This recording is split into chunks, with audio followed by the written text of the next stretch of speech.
Hi, I'm Joann Lui, a licensed architect turned content marketer in the tech startup world, and I'm also the founder of Women Architects Collective.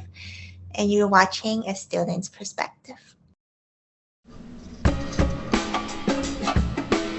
Hi there, and thanks for tuning in to A Student's Perspective, the weekly series that connects students with designers, manufacturers, educators, industry professionals, and design media celebrities to hear their stories on just how they've gotten to where they are now.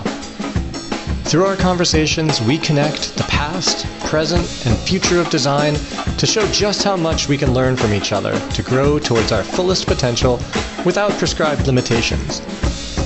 Think of A Student's Perspective as a weekly design lecture series from the student's point of view.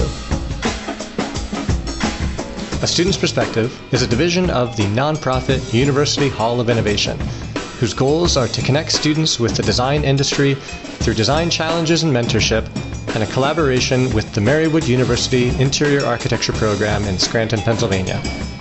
All interviews can be found in their video format at www.astudentsperspective.tv. For more information or sponsorship inquiries, please contact universityhallofinnovation@gmail.com. Hi, and welcome back to another episode of A Student's Perspective. My name is Allie, and today we are joined by Joann Lui. Hi, thanks for having me. To start, I was hoping that you could tell us a little bit about your background and your schooling into architecture. Sure. I'm originally from Hong Kong. I grew up in Hong Kong, and I came to America when I was about 16, 17 years old to go to college, and I went to NJIT, New Jersey Institute of Technology, for architecture school. And yeah, after that, after the 5 years in school, I basically have stick around the New York, New Jersey area and been just in different sizes of firms. I was in a smaller firm at the beginning and kind of moved up my way to Gensler when I was there for 6 years. Leading from there, I was hoping that you can tell us a little bit about what you do now and Women's Architecture Collective. Yeah, so I now have made a slight career switch into the AEC tech startup world, where I am there. I'm working at a startup called TestFit, and I am their content marketing manager. So basically, I manage all the content that goes out to the audience of their blog, their social media, the website, any resources that we create for the community. But on the side, I also have the Women Architects Collective. Is a Facebook community that I started in 2018. Since then, we have grown to now almost at 5,000 members organically. So it's very exciting. I'm waiting to hit that 5,000 numbers very soon. And from that community, we also started just doing different events as a collective. So last year, I started the Women Architects Festival, which is a 2-day virtual conference for the women in architecture to just find support and discuss topics that they're passionate about. So yeah, that's the community that I started. That's awesome.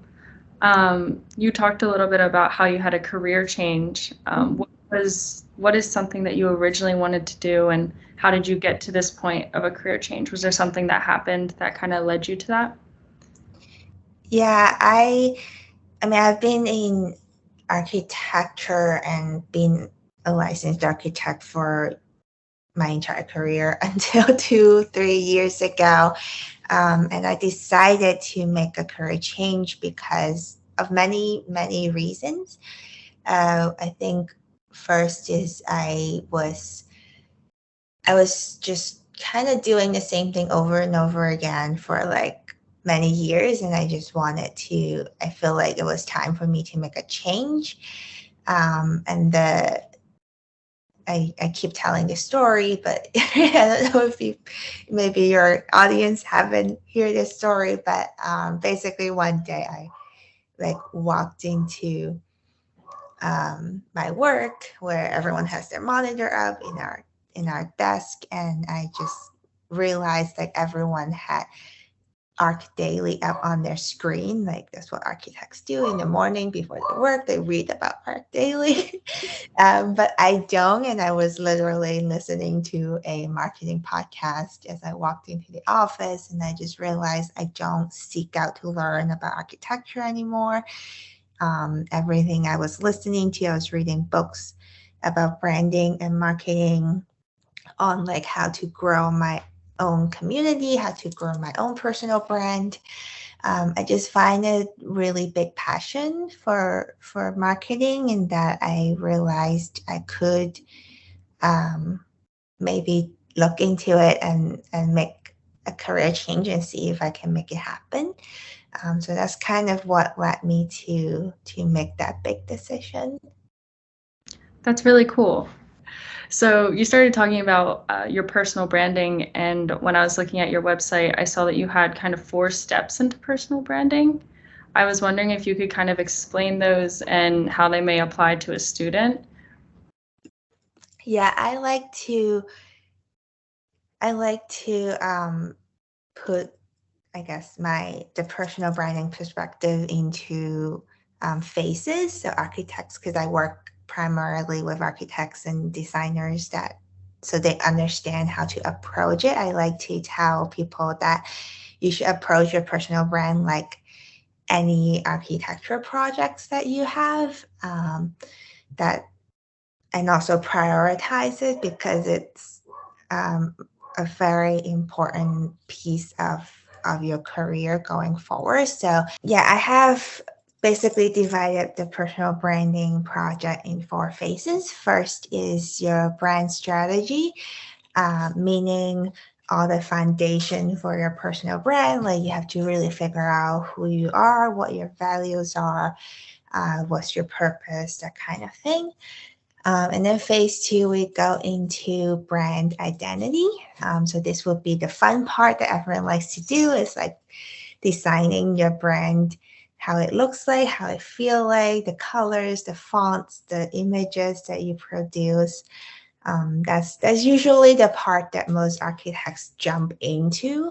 Like they'll make their logo, they'll pick the color, but the way it should be done is really focusing on the brand strategy part and figuring out what you want to say and what you want to show up as before you jump into designing a brand that looks and feel like you. It's kind of like an architecture project where you need to know all the basics, like all the programming, all the needs that the clients have before you can actually go and design your building.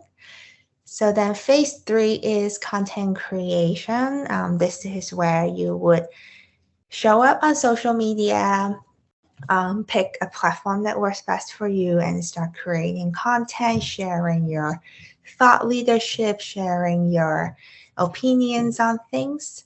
That's really what's going to build your personal brand in the long term. And it is going to be a long term project, because your personal brand isn't just going to get built one day. It is something that you will keep working on throughout your career.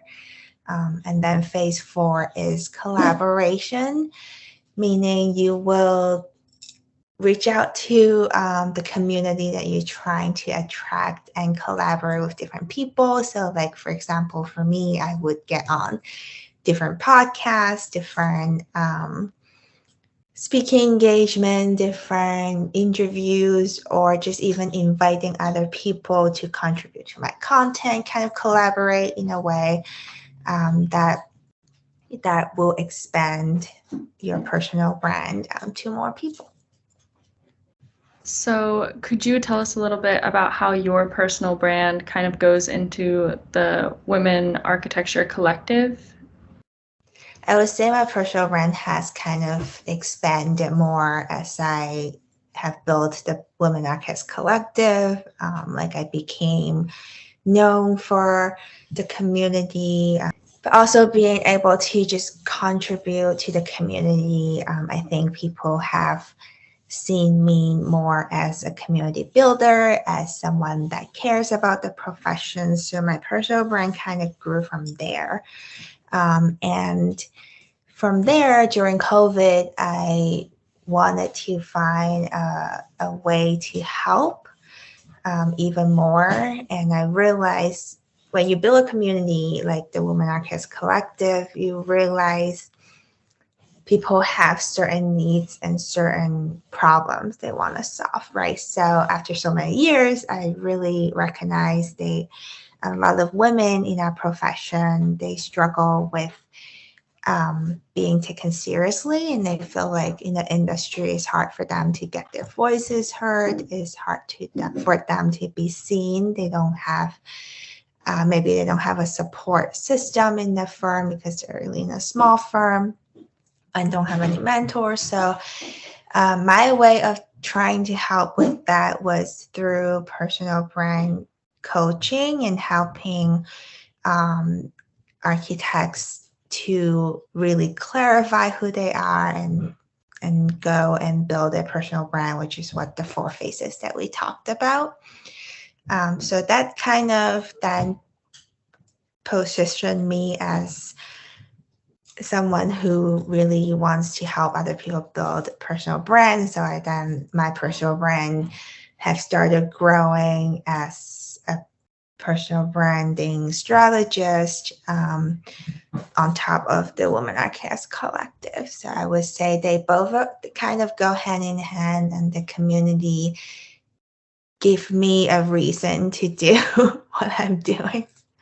Yeah, I think that's amazing to have that community resource for people to go to when they don't have the support system, maybe locally, but to have it online and a place to really emphasize with each other. Yeah, because especially I think in America, I don't remember the percentage, but most architecture firms are small firms, like 1 to 2 people, maybe even just like 1 to, I don't know, 3 people, and they just don't have the resources or the people there to give you the mentorship that you need. So the Facebook group really have become a place where they can come and ask questions. They can find mentors. Some people even find jobs on it. A lot of firms say they find their candidates on it for their jobs. So it just becomes a online resources where everyone can come and find the support they need. It's really interesting how it becomes like a networking space as well. Mm-hmm. Yeah. Having created this sense of community, where do you see this collective leading, or where do you hope that it will go in the future? I hope it will just continue growing so we can spread the impact of the community in the long run. We do the Women Architects Festival, so we will continue to do that every year as like an annual conference for the community. I just did the Mental Health in Architecture Summit like 2 weeks ago, and I hope to continue doing that. So basically, I just want to have different communities, but also just like continue to have impact in the profession. And next year, I'm actually planning to create a official website for the Women Architects Collective, because I believe it's growing bigger beyond my own personal brand, and it just need that place or the space to host all the resources, all the events and everything for people to find. And hopefully it just becomes more helpful to the people in the community. Yeah, I definitely think like a website hub or a forum that directly takes people to this collective would be really great. Yeah. You mentioned how you were at the Mental Health in Architecture Summit. I was wondering if you could talk about some of the things you talked about there and how they might apply for students who are still in school going through architecture right now. Yeah, for sure. I organized the Mental Health in Architecture Summit. 20 speakers over 12 different workshops and many different topics that were directly requested by the community. Anything from overcoming burnouts to being a parent in architecture to starting your own firm to like people pleasing and using writing as a tool to process your thoughts. So there are many different topics, and I think the most relevant to all the students out there who are going through architecture school is probably the ability to set your boundaries, and that was a topic that kept being brought up over and over again in the entire summit throughout basically like almost every speakers. And we find that the most successful people or the most well-balanced people in the whole summit are people that were able to set their own boundaries and really like not overworking themselves so much because they can't say no, because they are people pleasing, because they are willing to sacrifice their health for architecture. So that's, I would say, is the biggest takeaway. Some of our speakers would even say they don't have work email on their phone. They don't respond to emails after like 5 p.m. That's the boundary they have set. And I think for students, setting boundaries of maybe never pulling an all-nighter, which I know is hard, or just like what time am I going to go to the gym and make sure I go every day. Having those healthy habits and healthy boundaries, which I know is very hard in architecture school, but it's definitely I think the key takeaway from the summit itself. Yeah, definitely one of the stigmas like coming into architecture school was just like be prepared to like not do anything else. This is where you live now. So yeah, advice on setting your boundaries and knowing like when to take time for yourself versus when to put time into studio and that. Yeah, and I know it can be hard. Like when I was in architecture school, I set a boundary for myself to never pull an all-nighter. And I did that until my fourth year, where it just got so hard that I couldn't not put an all-nighter anymore. So I totally understand it can be difficult, and sometimes it's just not easy to let go of your studio work, and especially with the culture that we have in architecture school. But I do hope that like students can try to set that boundaries and not have to burn out throughout school. How do you think setting that boundary now can translate to the workplace? For sure, it will help if you get used to the idea of not letting architecture like take over your life, which I think when you start to work and in regular jobs, most people are not going to be like working crazy like you were in architecture school. So I think like getting used to that idea is definitely very helpful early on to set a boundary, have a good work-life balance, because as your career grow, it will definitely get harder at times. And if you're not able to maintain a good balance, then it's just gonna lead to burnout, which we know we don't want to have. And so to prevent that from happening, I think having a good habits from the very beginning is helpful. Yeah. I'm going to kind of change gears now a little bit. So this is kind of going back to your ideas on brand identity and its importance. You have the phrase be heard, be seen, be known. And I was hoping that you could kind of elaborate on what that means and how it can apply to students. I think that's more like a tagline that I came up with to help people recognize what they can do with their personal brand, because a lot of them struggles with being heard. Like when I ask people, what are you struggling with in your career? They always say, I'm struggling with, like, I feel like I'm not being heard. I feel like I'm not taken seriously. So that's why the first is be heard, to help you be heard in this career, in stop it to help you be heard in your career. And then you kind of go into being seen because you're putting yourself out there, and you showing up and people start seeing you. And the ultimate goal is being known for something that you are good at.